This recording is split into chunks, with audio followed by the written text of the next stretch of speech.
Welcome all of you on behalf of our total campus, Children's Hospital, University of Colorado Hospital, and the School of Medicine, and various other schools here, School of Nursing and so forth. And this is a dream come true for all of us that were involved with planning to be able to move out here, and it's a great privilege for all of us to be able to show the place off. And Children's Hospital is one of the most magnificent architectural and medical centers in delivery of care that you'll ever see worldwide, I think.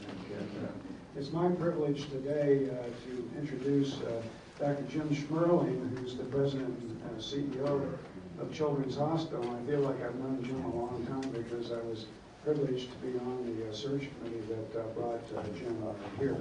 He has a wealth of experience, we actually stole him from Vanderbilt, where he was the President and CEO of the Monroe Carroll Children's Hospital at Vanderbilt.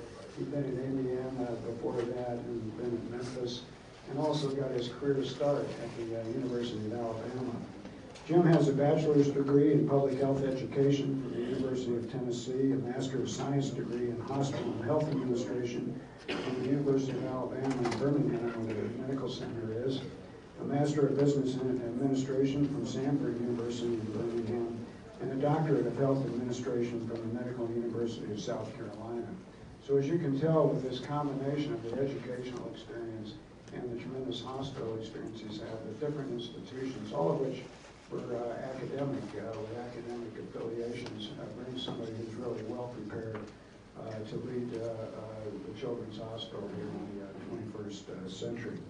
He's also a faculty member of various hospital administration programs around the country. Since coming here, Jim actually came on board before the move out here to this campus. So he directed the oversight and the move of the tremendous move from the downtown longtime campus and hospital out here to the Anschutz Medical Campus. And it's been very instrumental in working with the adult side, the School of Medicine, and integrating the programs of Children's Hospital with the University Hospital and the School of Medicine. And I always like to say that on this campus now, with the Children's and the University Hospital and a few years of VA being added just to the east of us here, that we have the ability to treat patients from in utero to well over 100 years of age on the same campus. So it's my pleasure to introduce Dr. Jim Schmerling to you, who will fill you in on all the things that have been happening, all the good things here at Children's Hospital. Jim?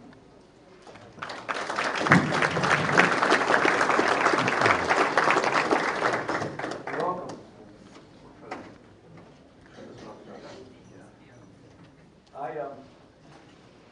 As you can hear from my resume, I am from the South.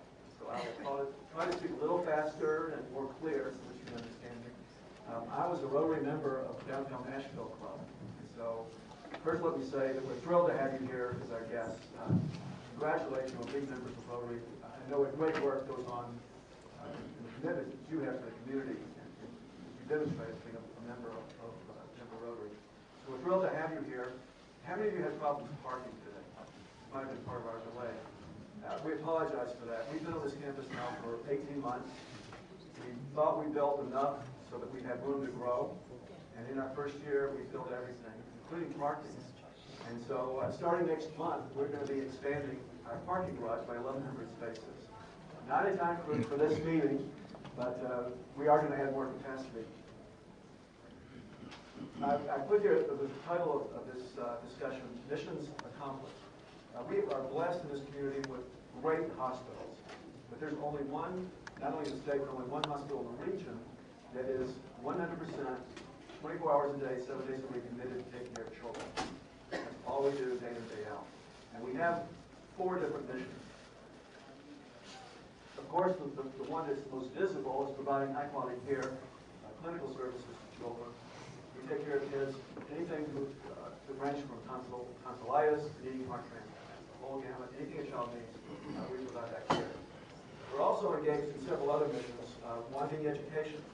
Any discipline that touches a child will have some form of training here at this hospital. So whether it's medical students, residents, nursing students, pharmacy, All those disciplines have some form of training here. In the state of Colorado, 63% of all the pediatricians in the state has some form of their education in this hospital. So it's a tremendous commitment to education. We're also engaged in research. One of the things that makes the Children's Hospital unique in its affiliation with the Connected District Medical Center is the research that we do. When I started my career in 1979, when I was 5,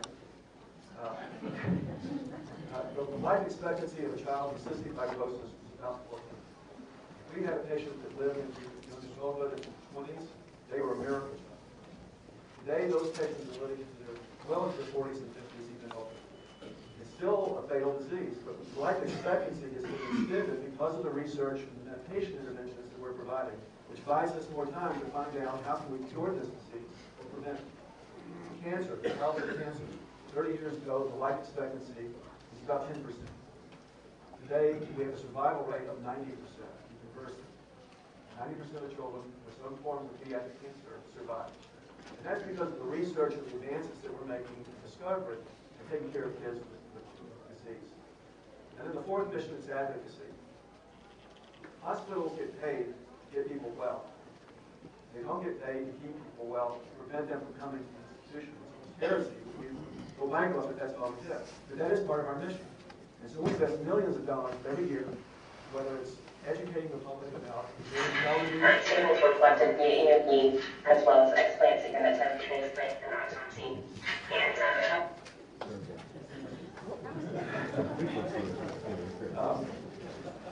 So our advocacy mission is trying to keep children well, and not being in the hospital. We do that at our own expense. It takes almost counterintuitive. Children are smaller, so you think that they require less resource to be careful of them.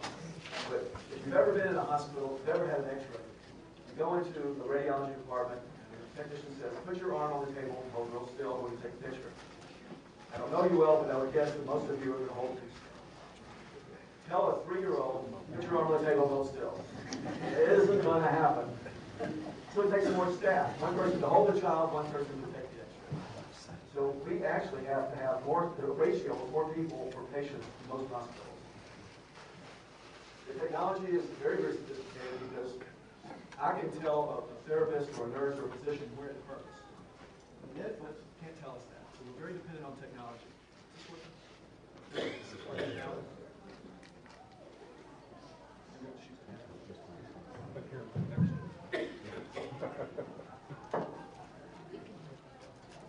How about that? I don't know. Just to give you some brief numbers, I won't go into all the detail, but just to say that we're a very busy organization. We'll see, got down to where it says outpatient visits, 400,000 children in 1 year. And when you add that with all the patients who get admitted into the hospital, it's almost 500,000 kids that we'll see every year. You have the badges, I think, that when you came in through the hospital. We expected when we moved to have 15,000 visitors a month. It's 45,000 visitors a month. So when you add all of the patients and all the visitors, we're touching 1 million people a year in this hospital.